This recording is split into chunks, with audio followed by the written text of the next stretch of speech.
Welcome to this special edition of Arcade Chair. I'm saying chair because it's just me this week. You only have me, and that means I'm going to try and not do a long podcast because I feel like if it's just me talking for a regular length, you'll get very sick of hearing my voice. I already talk enough on the show as is. Anyway, so we've got a few things to go through this week on the show, mainly Pokemon. There's a bunch of Pokemon news. It's probably all right that no one else is on the show. Like, Ash or Kieran probably didn't have anything to say about that anyway. Don't even like Pokemon. They're a bunch of fake Pokemon fans. I don't know. Anyway, we'll talk about that in a little bit. A couple other things to go over, but that's the main. I'm going to be completely honest. That's at the back end of the show. That's probably the biggest piece of news this week. We got trailers. We got information. We got all the things.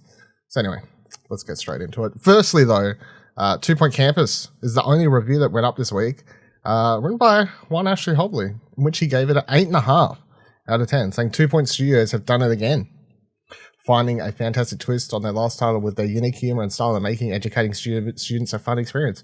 With the studio's track record of supporting their games and the possibilities of what courses and campuses they could add to the game in the future, on top of a large number of challenges to complete in the game already, this is sure to be one that players devote many hours educating millions.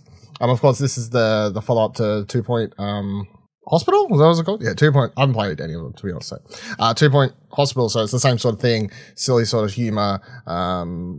What do you call it? Like a fun sim game? Anyway, reviews I've seen from everyone's pretty high, which is great. Good to see. Apparently everyone's like crap on console, but that's fine. I think it's more of a PC game anyway, sure. Anyway, read Ash's full review, explosionhour.com, of course, and in the show notes down below if you're on YouTube, or below if you're listening. I don't know. Where's your phone? In your pocket? It's there, below. Let's get into news for this week. A couple of news stories to go before we get to the Pokemon stuff. We Are OFK finally has a release date. It came sort of out of nowhere, but overnight, not overnight, it was like 2 nights ago, sorry.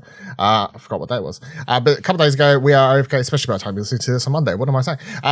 OFK got an official release date anyway. So the first 2 episodes, and they've broken this up, officially announced like how many episodes it is. So it's going to be a total of 5 episodes. But the first 2 episodes will drop on August 18th together. So back to back, you can do those. And then you're going to have another episode every week through to September 8th, which is when the last episode will drop. In case you've somehow forgot, we have talked about this, I think, a few times here, and then even on Platinum Explosion.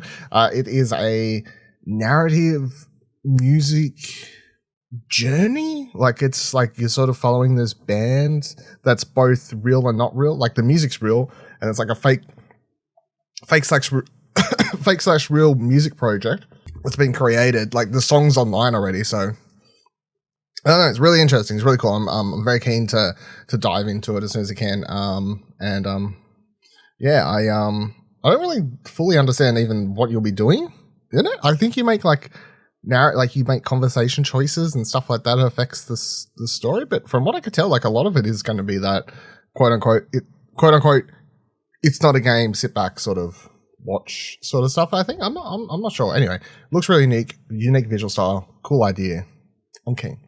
Something else I'm very keen for. AEW Fight Forever finally revealed its match types this week and announced who's going to be publishing the game. So IGN writes, fresh details about AEW Fight Forever have emerged, bringing news of different match types and customization options that players can expect. THQ Nordic has also been confirmed as the publisher. Match types include single matches, tag team, 3-ways, 4-ways, ladder matches, casino battle royale, falls count anywhere, exploding barbed wire death matches, and some good old-fashioned unsanctioned fun with lights out matches, which will see wrestlers brawl with weapons in the ring. There's also a wide range of customization modes, giving players the option to switch up their wrestler attire and appearance while also changing their entrances, movesets, teams, and arenas. They can choose to join the AEW roster and appear in matches and stories over an event schedule in career mode, or show off their maneuvers during tag team matches in online co-op. The AEW talent roster will give players a chance to step into the wrestling boots of some of the most legendary wrestlers that have ever entered the ring, while also putting all new high-flying AEW talent through their paces. The full list of playable characters is not yet being released, but past previews have told us that Nyla Rose and Christian Lander will be in the mix. So, quote about the THQ Nordic thing, Kenny Omega, EVP of AEW and former AEW World Champion and AEW World Tag Team Champion, said, "We just landed the perfect finisher by partnering with global publishing and distribution powerhouse THQ Nordic. The THQ brand has long been synonymous with wrestling games. There's simply no more qualified partner to bring AW Fight to the millions of wrestling fans all over the world. And then executive producer Ryhard Polis, THQ from THQ Nordic, said Kenny's incredible vision for AEW Fight Forever is informed-based wrestling pedigree, both inside and outside the ring. There's a lot of hype for this game, mainly from, of course, a big part of that is from people who are AEW fans like myself, who are, of course, looking forward to just being able to play a game with Kenny Omega and Young Bucks and all these other big fan favorites that are in the roster, of course. But then there's another facet to this, which is that for a long time, people who like wrestling games, and you've only ever had the WWE ones on the market for quite some time, they've been very let down, very disappointed by title after title, to the point that I mean, the last one, I didn't play it, whatever that one was it 22? Was that this year or last year? I can't even remember. Anyway, the one that came out after the WWE didn't put out one for like a whole year because the previous one was so bad. That one got mildly okay reviews, but I think the only reason people were positive on it was because the bar's been set so low. So I think in all the trailers and everything we've seen so far for this game, it looks a little bit rough visually. I don't think there's anything you can say other outside of that. It certainly does look rough a little bit on the visual side. I'm going to be perfectly honest though, and this, you may be like, yeah, but you're an AEW fanboy, you would say that. I think it has anything to do with that, but I feel like if the game plays really fucking well, and the one downside is, like, if most reviews are gameplay is tops, it plays so well, wide variety of modes, it's really fun to play, fantastic, but visually lacks a little bit. It's okay, but it does look a bit rough. Like, if that's what it is compared to graphics are insane, Chris Jericho looks like Chris Jericho, but fuck, it plays like shit. Like, in a world, of course, you'd want both. You'd want positives on both ends, but I feel like if I have to pick between them nailing one thing with this game, I'm going to say it's the gameplay. If the gameplay's good, that's fine. I mean, people love fuck, I can't remember what it's called now off the top of my head. Anyway, people love that other one that's on, it's got the New Japan wrestlers and everything in it. And that's like a top-down, well, like pixel art sort of thing. But people love it because there's so much customization and the gameplay's really good. So, I don't know. We'll see. Lots of potential here. We'll see. Should be talking more about it next week because THQ Nordic has an event. I think it's next Friday-ish, around there. Anyway, THQ Nordic does have an event coming where they'll be showing off a bunch of stuff, including, they've already said that AEW Fight Forever will indeed be there. Last piece of news for this week. Koch Media, or Koch, or however the fuck you've been saying it for your life. Everyone has been very confused about how to say it. Koch? I think it's Koch. Media has now said it has rebanded. Right, press start. As of today, the company will be known as Plaion. It's spelled Plaion, but pronounced Plaion. Plaion is a leading independent developer and producer of games with fully owned publishing rights such as Deep Silver, Prime Matter, Milestone, Vertigo Games, and Ravenscourt, as publishing partner with multiple game publishers, including Paradox, SNK, Techland, THQ Nordic, Microids, Tripwire, Warner Brothers, and many others, with games such as Gotham Knights, Hogwarts Legacy, Saints Row 2, Destroy All Humans, blah, blah, blah, blah, blah, blah, blah.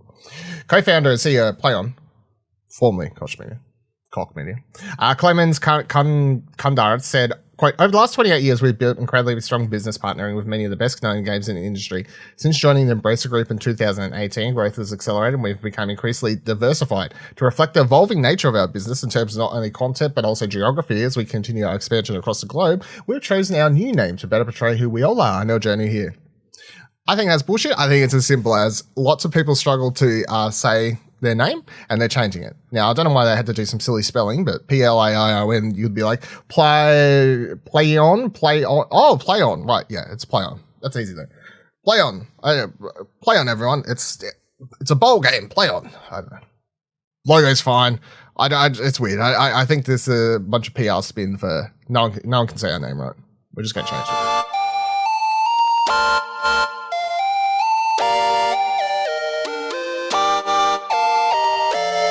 Before I get to the Pokemon news and the main topic, let's get a little bit of what I've been playing. I'm going to give you my solo weekly, apparently it is now, Marvel Snap update, because there's one news story that's coming in here. Now, the one thing you may recall from a couple weeks ago when I was talking about the negative side of the game was these Nexus events, because the thing was, when we talked about the game months ago, whenever it was when they announced it, they were like, hey, they promised that all cards in the game would be accessible to all players, even if you wouldn't have to spend money on them. They're like, all games will be like, sure, maybe some you have to put a bunch of time in to earn, but everyone can earn them by playing the game. And what we'll use microtransactions for is to, you got your battle passes, you've got alt art variants for cards, etc. And at the time, I was like, sounds great. And I still feel like that. Like if the majority of the money is by people just wanting cool alt art variants of the cards, that's fine. And I'm also, if you're someone who's like, I hate all microtransactions, or it's like, well, it's a free to play game. Like, where the fuck do they make the money from? They have to make the money some way. Stop being an idiot. Which I have seen some of those comments online. I'm like, are you like, yeah, there has to be a line somewhere. Anyway, they had this event going on at launch here in Australia, New Zealand, whatever. So obviously wherever else has been in beta at the moment. It's weird that there's these events where people are spending mass money in a game that's in beta, but that's a whole different subject. But in the beta, there was 2 cards that were specifically locked. Mainly one that was specifically locked behind these random, let's call them, they were loot boxes. They were, you could buy them with real money and you would randomly get something from it. You could get utter trash. You could get utter trash like some fucking boring ass avatar for your profile, or the only things that people cared for were there was a Jane Foster Mighty Thor card that everyone wanted, which was 100% exclusive to that, and then there was a Destroyer card, which I believe wasn't 100% exclusive, but was very rare to unlock in the free card pool, but it was technically there. So, but the Jane Foster Mighty Thor one was 100% exclusive. So everyone said this event's shit. Everyone said that it's shit that you've got these cards locked behind the wall. Everyone complained about it. I don't think anyone had anything positive to say about this event, to the point that on Twitter, and full applause to Second Dinner, whatever their name is. Second Dinner, the developer, on Twitter last week, they posted a thing saying, last week we removed Nexus events from the game, and we're following that with another update today. With Marble Snap's next patch, any gold you spent on Nexus events will be returned.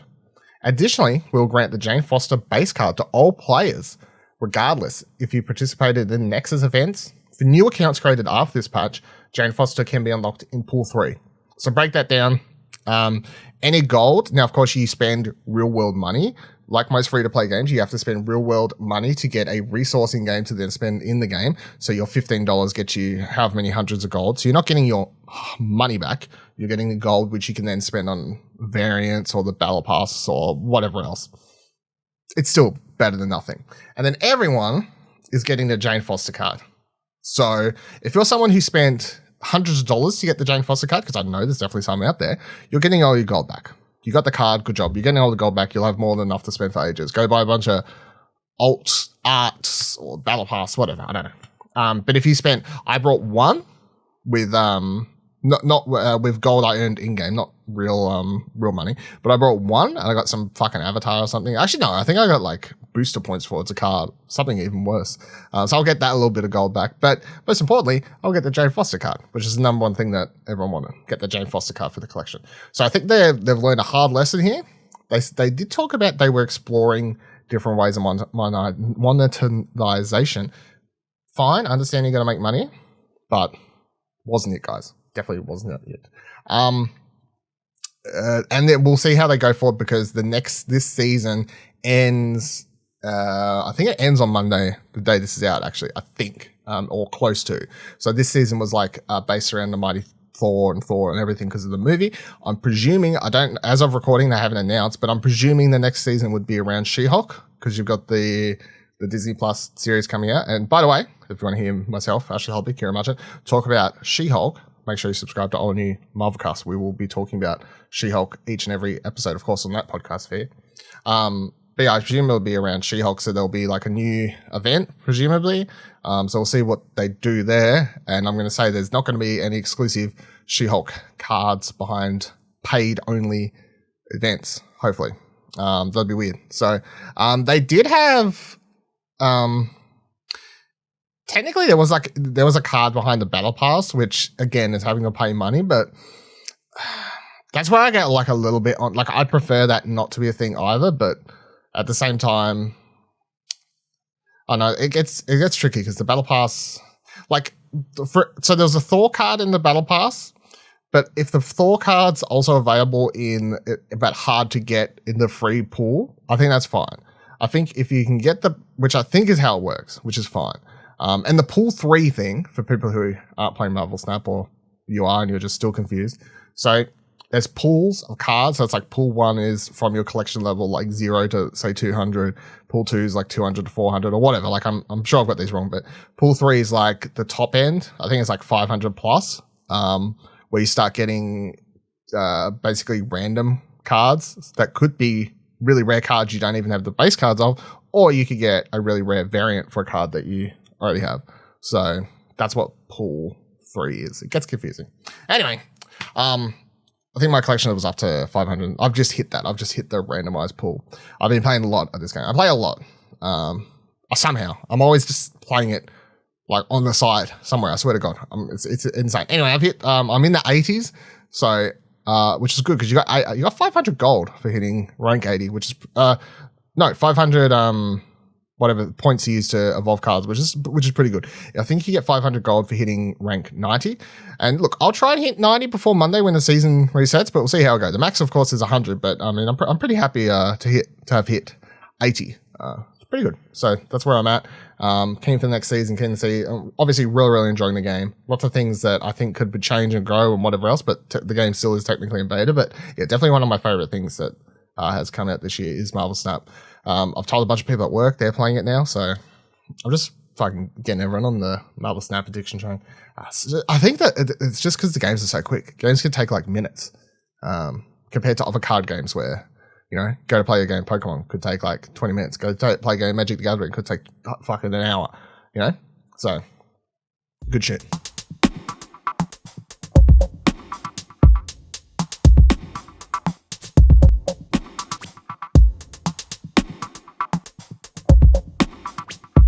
Talking about Pokemon, let's get into it. Let's get into everything that happened. So, Pokemon Presents happened this past week. Bunch of information came out of it for games, but primarily at the back end, the thing that everyone wanted to hear about was, of course, Pokemon Scarlet and Violet, which did get brand new trailers, a whole bunch of information, and lots to theorize on, I'm sure. So, but I'm going to run down everything else that was before that quickly. So they did talk about Pokemon Worlds. I think it was good to have this in here and to sort of try and get eyes, because I'm excited to watch. I think it's looking really good. So it's back from the 18th to the 21st. This is going to be the first Worlds in 3 years where there's a bunch of people actually in an event together. So that's cool. It's also going to be the first time that Pokemon Go and Pokemon Unite apart and have their very ever first world champions. So whoever wins those is going to be the honorary first ever Pokemon Go, Pokemon Unite champions, which is really cool. They've had a bunch of Pokemon Go qualifying things all over the world recently. There was one in Melbourne, and then like Adelaide, I think, like maybe a month ago. So that was cool. Pokemon Unite's had similar sorts of events happening all over the place. So now at Pokemon World, you're going to have you're going to have Sword Shield, your typical video game stuff. You'll have Pokemon Go, Pokemon Unite, Pokemon Trading Card Game, and then I think Battle Stadium or whatever has. So I think that's 5 games. I think that's it. I think that's a full list. But that's cool. I'm keen to watch some stuff. Pokemon Go, all Ultra Beasts will be available worldwide in a new event coming August 27th. So this is a wrap up to all the Pokemon Go the Safari Zone events that have been happening, at which there's been a new exclusive Ultra Beast. Now everyone's going to get their hands to do raids to get all the Ultra Beasts during this one event. So you will have Jellyfish back in the raids, which was available to people worldwide at some stage, but now you're going to have other people like, I don't know, Buzzwole and whatever else. Skyform Shaman will also be available in the game.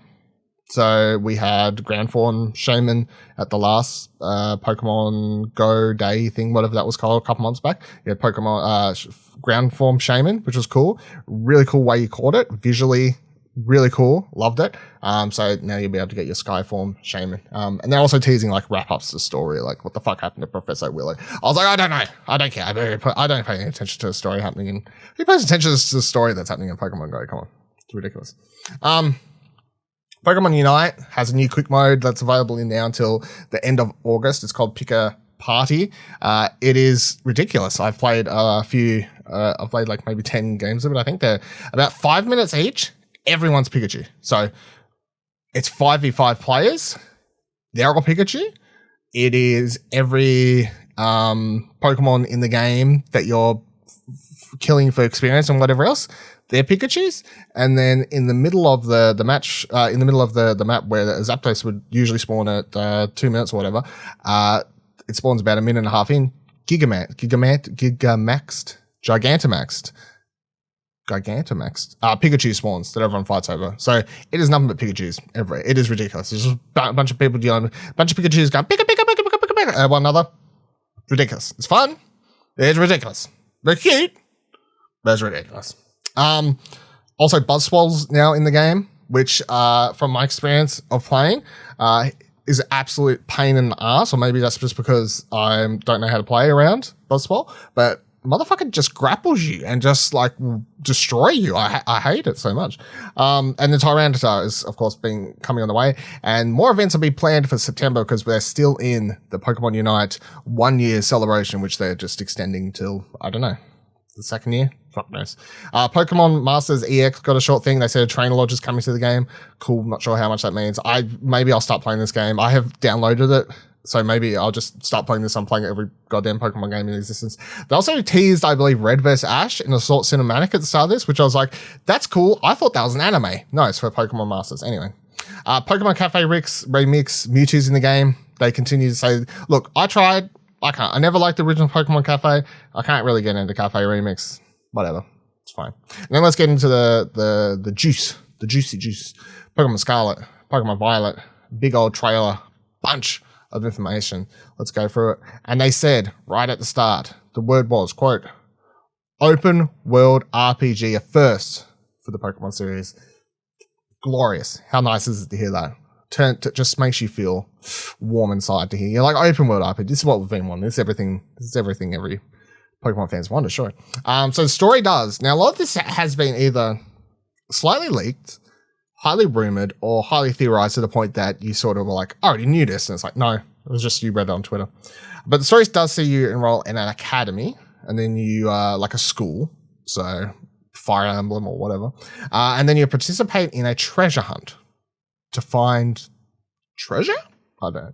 Apparently there are 3 stories happening simultaneously in the game, and it's open for you to choose about how you go with them. Now, the only one they talked about this is the gym story, which is your typical gym story thing where there are 8 gym leaders and then I assume there'll be some Elite Four or, you know, something like that to become the champion. They only revealed one gym trainer, which was quite funny because as I'll just link in this other story here. So Kotaku had this article, Pokemon Scarlet Violet's new gym leader makes fans sexually confused.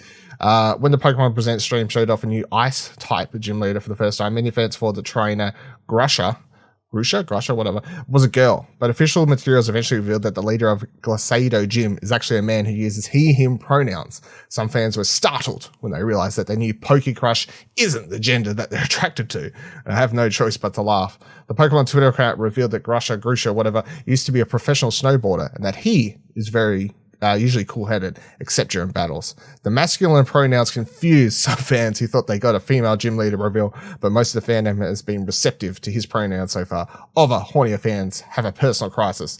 Yes, I've been watching, I saw a bunch of this on Twitter. When I think I saw the Siebel or whatever, like tweeted out at first or something, and then people in the replies were like, people are like, some people really just need to, you know, get in touch with your sexuality a bit better. Like the fact you were like,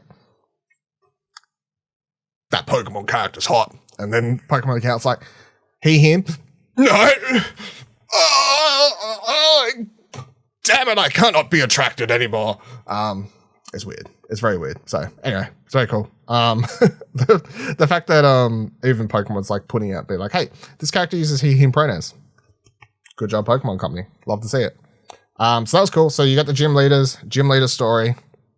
You can tackle the gyms in any order you want, but then you can also, like, whatever the other 2 stories are, don't know if there'll be anything grander than the typical thing, which is probably most likely going to be a team, whatever Rocket equivalent, group doing something bad, and then something else to do with a legendary Pokemon, probably. I mean, that's the typical 3 stories, but I guess the change will be that you can do them in any order you want and interact. Maybe you can mainline the gyms if you want to, and then you can mix in other stuff. Like, the game is all about a bit more freedom of choice than previous games, which is cool, even if the 3 stories are literally the same thing they have in every Pokemon game.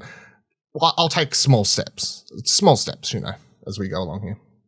And then the legendary Pokemon, Koraidon and Miraidon, they're rideable. So this is long rumored, long thought of, but they are going to be rideable. They can change into a motorbike form. They can change into a boat form. They can change into a freaking flying form. And it seems that you'll have them from very early in the game, at least based on, they didn't say exactly when you'll get them, like, or how or why you catch one of these so early in the game. But the way they talked about it and the way they explained their use, it does seem like you'll have this Pokemon legendary very, very early in the game, and that they are one of your main partners / object of use to be able to traverse the whole Paldea region. So that's really interesting. I think it's the only people I've seen let down by this are people who think legendary mythical Pokemon need to be treated with a lot more grandiose, I guess, which is fair complaint. I get it, but at the same time, I think it's so ridiculous. I can't, like, if you try and tell someone about this without them having watched the trailer, they're like, you're fucking with me, right? Like, it's a Pokemon that transforms into a motorbike and like a flying thing. Like, it sounds like bullshit, but it's not. It's like, you tell someone and go, look here, watch the trailer. I'm not lying. Like, it's a real thing. So, they talked about a bunch of new characters that are coming to the game. Professor Sada, Tudor, Clavel, the Academy Director, Shy Student called Penny, Grusha, the Ice Limb Gym Leader again, plenty more. So there's going to be much bigger focus, I guess, on story, potentially, at least character types. You got a bunch of new Pokemon that we're showing off in this. By a bunch, I mean a couple, sorry. But a couple, Paldean Wooper. It's like a black Wooper instead of a blue Wooper. So we're going to have region-exclusive Pokemon, at least of a few different sorts of kinds. Then we got Fadoo, which is the adorable, cute, standout, absolute hashtag cutie certified Pokemon from this Pokemon Presents. It is adorable and squishy. They purposely say squishy, and squishy means cute and adorable. And hashtags cuties certified. So it's like a dog thing, but it's cute. Don't know if it transforms, evolves, and it's not cute anymore, but it's cute currently. And then you mix that with the pig, and then you mix that with the starters. We're off to a good start with cute Pokemon. Briefly get to see new Pokedex, new updated Rotom, new UI, really new cool Pokedex entry screens that aren't like boring. It looks like they've taken a little bit of influence from Arceus, a little bit with how the information that's on the screen.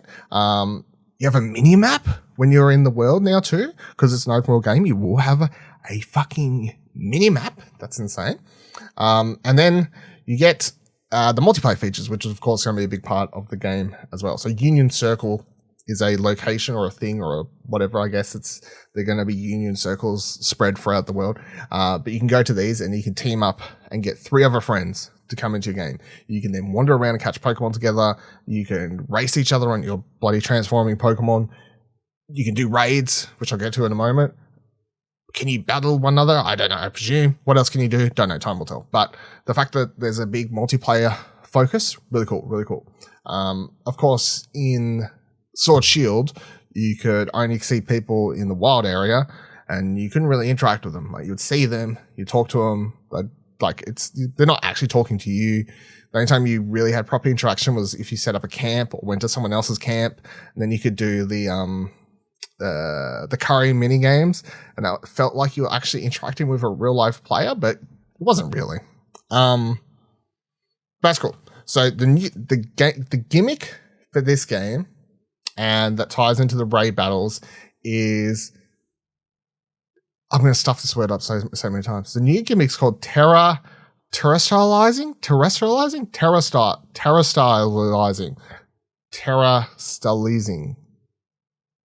It's crystallizing, but with terrestrializing. We're going with it. Anyway, so you can use a Terra crystal, or a Terra, I think that's what we call it, Terra crystal, something like that. Anyway, so it's an object that you can use once on your Pokemon to cause them to terrestrialize. I'll get there eventually. It changes their form. Now, the interesting part about this is that every single Pokemon in the game can do this.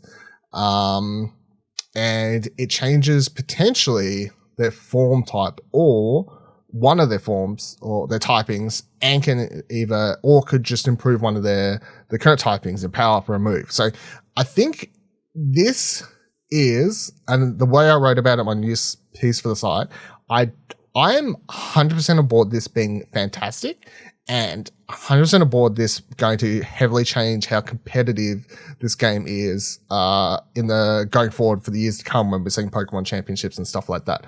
Because if you have the example they gave in the presentation is you have an Eevee. Now, let's say you have one Eevee, you catch one, you throw your Terra Crystal thing at it, it just powers up its current typing, which is normal. Not super exciting, right? You could have a different Eevee. You catch a different Eevee. When you Terra Crystallize that thing, it gets water typing. You do another one, it gets thunder typing. So this could be the same for all, but so there's a randomizing element to the way different Pokemon can terrestrialize, which is where the raid battles come in. So in raid battles, you'll be battling against, they're called Terra raid battles. You'll be battling against rare, more powerful Terra Pokemon. And the raid battles are slightly different too. So you don't, like in Sword and Shield, you don't have to wait in a line for everyone to do their moves. And they're kind of boring, like, to be honest. It's 4 trainers. You have to wait for the other Pokemon to do its move. You do your move. Like, they're not super exciting. You're not like super engaged. They're definitely something you can do while doing something else and not probably just sit there playing it, because you'll probably get bored, especially if you're trying to do a bunch of raids in a row. At least that's the experience I had. In this, you completely act on your own, so you can do moves consistently. They didn't fully explain this, but the way I'm thinking is certain moves will have longer cooldowns.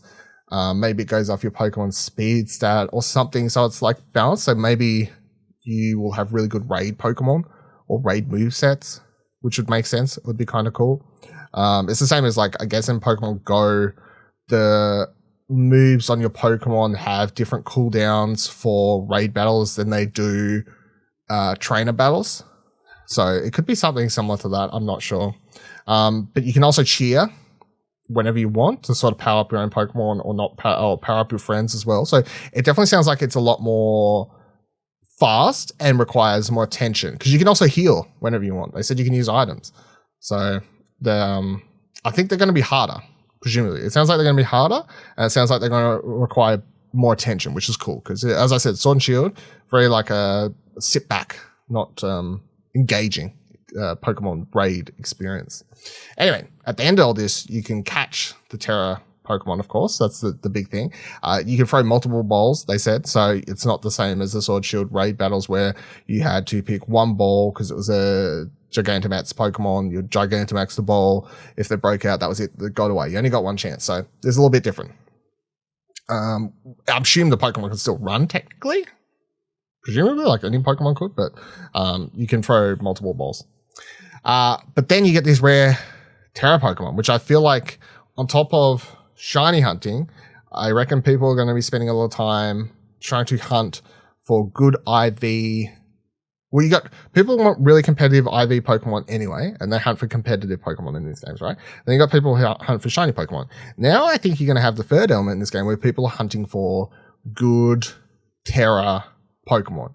You want good IVs on the Pokemon, and then you want it to have good Terra typing or whatever. So, you know, you don't want, coming back to the EV, 100% great IV EV, cool, 100% great IV EV that has a different typing to normal sounds even better.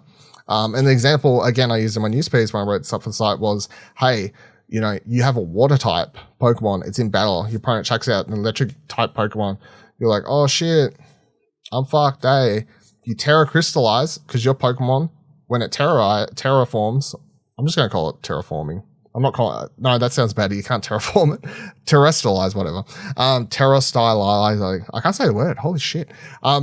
They get like ground typing.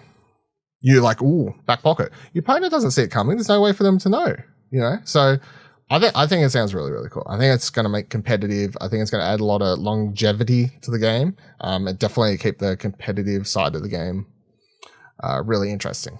So there's my Pokemon thoughts of you, and that'll do it for this special arcade chair episode with myself, Don Blight.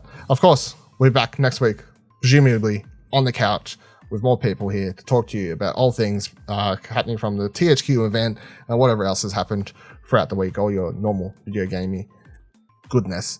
Let me know what you thought of the arcade chair podcast on Twitter, on Discord. ExplosionNetwork.com/Discord takes you to our Discord. You can just tweet at me, let me know. At Vivaladil, VIVALADIL. Check me on Twitter. And if you like this episode and thought I deserve $1, head on over to ExplosionNetwork.com/support. Takes you to our Ko-fi page. And again, if you're not following our Twitch page, been streaming there for a bit lately, twitch.tv/ExplosionNetwork. Come join me on there for some streams. Pokemon games, random games, card openings. I just do whatever I want, really. Completely do whatever the hell I want. Platinum hunting, a little bit of everything over there. It's a great time. Until next week, have a great week, everyone. Enjoy your times. Let me know what you thought of Pokemon and everything. And I'll see you next week. Bye.